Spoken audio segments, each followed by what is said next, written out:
Hi, good morning. Okay, so today I decided to join you live on the go on my way to the gym. But I want to spend these few minutes to talk about something really important. So, do you look successful but feel like a loser? Seriously, do you look successful but feel like a loser? So, I got a comment that said, by all accounts, I look successful. I have good friends. I work out regularly and have a good family. Um, but I still feel like a loser at the end of the day. And the thing is, it's so common. You know, how does this happen? How does it happen that we can be so successful and still feel like a loser, right? And it's because the science of achievement is something you can learn.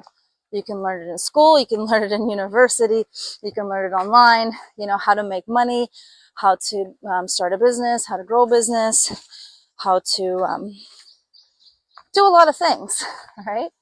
So success is a science, right? And you can learn. What they don't teach you is the art of fulfillment. The art of fulfillment. Now, that doesn't mean that you can't learn. It doesn't mean it can't be taught. But up until now, it hasn't been taught in a way that my high achieving friends uh, can really digest. So there's a lot of myths out there, or wouldn't even say myths, but let's just call it incomplete advice about how to be happy and how to have a fulfilling life. So let's call this misconception. So one is being mindful, right? People will say, like, just be mindful and you'll be happy and that'll be good.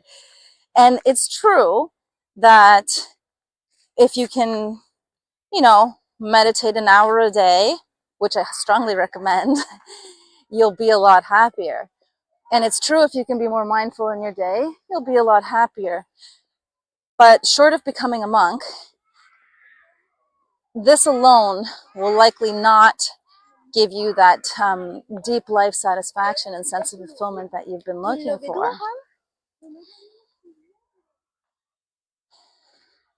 And also, if you don't have an hour a day to meditate, you're going to be really struggling with this mindfulness piece, because it's really hard to be present all the time, and it's painful to be present in the life that hurts, right? So what about doing what you love? That's great advice. I've talked about this in a previous post, because it is great advice. Do what you love. But also, it depends, right? Because you can get on this like hedonistic treadmill of, just trying to catch the next pleasure. And that can feel good for a while, but ultimately doesn't lead to this lasting kind of fulfillment and deep sense of peace and life satisfaction that that people are looking for, right? So, and another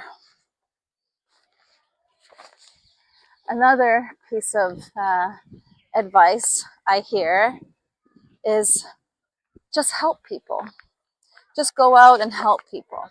And this, again, is not bad advice. Contribution is one of the essential needs, human needs, that is essential for fulfillment. So you do need to contribute beyond yourself. However,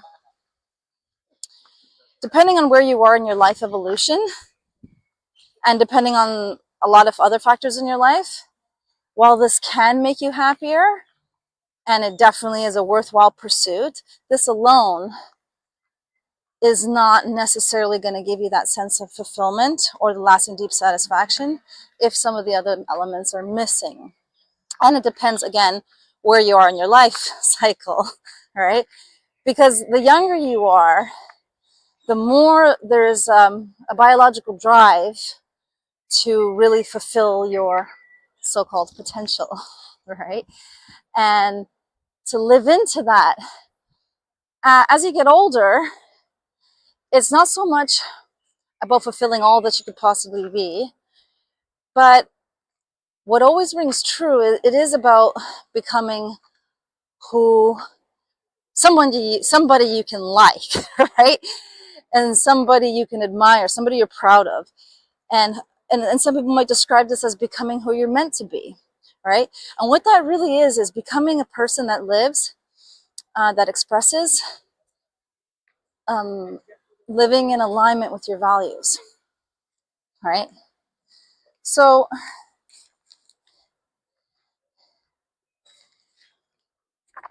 you know,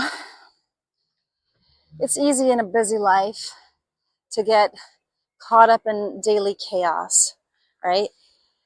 It's easy in a busy life to get to just be listening to other people's priorities, whether it's your family, your boss, or your spouse. Not to say those people are not important to listen to at all, but it's hard sometimes to miss, or sorry, it's easy sometimes to miss, and it's hard sometimes to hear the inner voice inside to get that clarity on what it is you truly want out of life. And I don't mean this in a selfish way, because we become our best selves when we allow our true selves to become, meaning to become into existence, to live, to be expressed. And this doesn't mean denying yourself a whole bunch of stuff. In fact, it just means getting clear on what it is you want, what it is you stand for, what it is you value, and having a system that holds you accountable, a systematic way, so that when you figure out those things that you want to pursue, that it holds you accountable, or at least lets you check in, like, am I following through on these things that I want to do? And again, it's not about just achieving it's not about the end point. It is about the journey. But what that means is you got to make sure that you're working on making progress in the things that are important to you. And progress is that lifeblood of happiness. You know, it's progress that makes us feel alive more than anything. And I've talked about sort of 3 foundations for feeling fulfilled. And the first is our health. You know, if we're not healthy, you know, it's really hard to feel happy. Even if we're not healthy, but we're making little progress, you know, I struggle with my sleep for many years, and there are times when I still struggle. But when I'm able to make progress and have a great night's sleep, or make little wins, you know, I feel great about that. But it's not just in one area either, and it's not about perfection either. I know, it's a complicated puzzle. Jesus, how are you ever going to figure it out? But it's also not that complicated once you're organized. So you need to get clear, and you need a system, because clarity and systems are what protect your energy and ensure your progress, which is the lifeblood of feeling fulfilled and happy. Okay? So, if you enjoyed or liked this little episode, if you enjoyed or liked this post, then please like, share, follow. If you need help with getting clear, join me and Clarity Day, the 5-hour mastermind, where we take a whole day to get really clear on what it is you want, what it is you value, to help you live that fulfilling life and get that deep life satisfaction, so you can wake up with passion, live with purpose, and sleep with peace.